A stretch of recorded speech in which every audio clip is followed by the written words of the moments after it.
This is the E4T miniature optical encoder. It's one of our most popular encoders, and it comes in resolutions ranging from 100 to 1000 CPR. That's 400 to 4000 PPR. The E4T features a push-on hub designed for one-time installations, and comes in single-ended or differential output.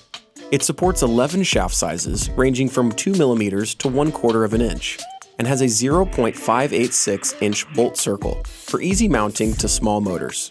If you're looking for a miniature encoder that supports larger shaft sizes and/or bolt circles, check out the E8T miniature optical encoder, which is available in resolutions up to 720 CPR.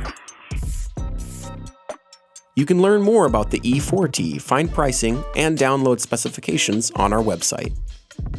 Want to learn more about our other miniature encoders? Check out our miniature encoder overview video and our channel for more info on our products and company.